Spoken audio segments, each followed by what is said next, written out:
President Ranil Wickremesinghe attended the annual graduation ceremony of the Bandanayake Centre for International Studies held at the BMICH in Colombo today. The event was graced by the presence of notable dignitaries, including former President Chandrika Bandanayake Kumaratunga, the chairwoman of the Bandanayake Centre for International Studies. So we have to find our markets, we have to find our economic ties, South, SAARC.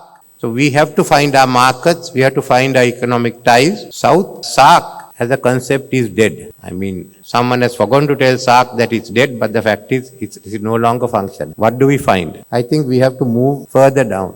We have BIMSTEC, which is still coming together as a group. The other option available for us was to join RCEP. So the government of Sri Lanka applied to join the RCEP, which will give us a big market, the biggest market. It's not as tight as the comprehensive and the progressive Trans-Pacific Partnership, but nevertheless, I think it's the best economic bloc that Sri Lanka can join. At the same time, we are negotiating with India on a separate treaty which will certainly upgrade the present free trade agreement and we will go into a comprehensive economic and technological partnership. The Indian government has recommended that we separate trade from investment. I think that's good. So we will go along that track. We have now got to further deepen our relations with EU and expand our relationships there. But as far as the political direction is concerned, that we treat the Indian Ocean as being free from big power rivalry. We should not allow big power rivalry to take place there. That Sri Lanka has been expressing at every international fora. We ourselves seems to be becoming caught in the America-China rivalry. Hambantota is being labeled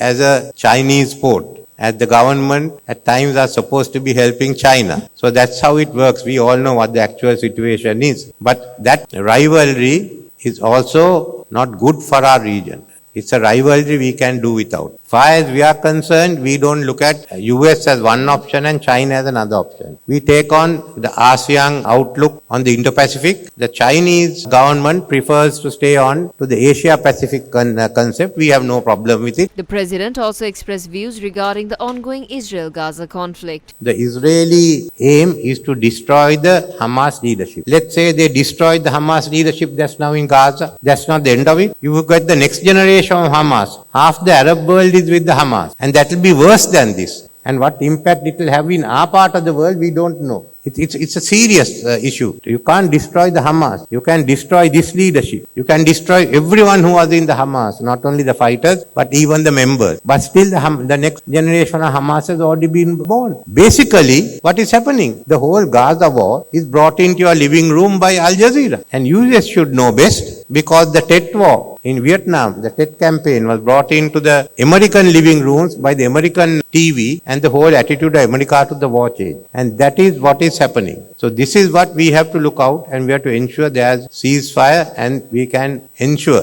that the situation will gradually or very slowly come back to a normal situation. Former President Chandrika Bandanayake Kumaratunga also spoke about foreign policy formulation. Today, the big powers still wish to dominate us and to gain strategic control of the Indian Ocean. Only the methodology employed differs today. Today it is called not conquest but credit, granting of credit, loans on easy terms that are so easy, by the way, that they end up by strangling us economically. It is also called development investment. But here I must hasten to add that there are two types of development investments coming from foreign shores. One, which is benevolent, generous, helping us to find credit to develop facilities in our country, to develop our economy. There is another type of so-called investment, foreign investment, that comes in to give us whatever sums of money we demand or we request on very high interest rates to develop anything and everything which is often not required by the country. That is one of the reasons for the economic bankruptcy of our country presently. In this context, our foreign policy must be rooted in an understanding of these factors. We must be formulated in such a manner that it promotes our role as a dynamic, responsible player on the global stage, while promoting our natural interests, our national interests, economic, social, and while protecting our cultural heritage.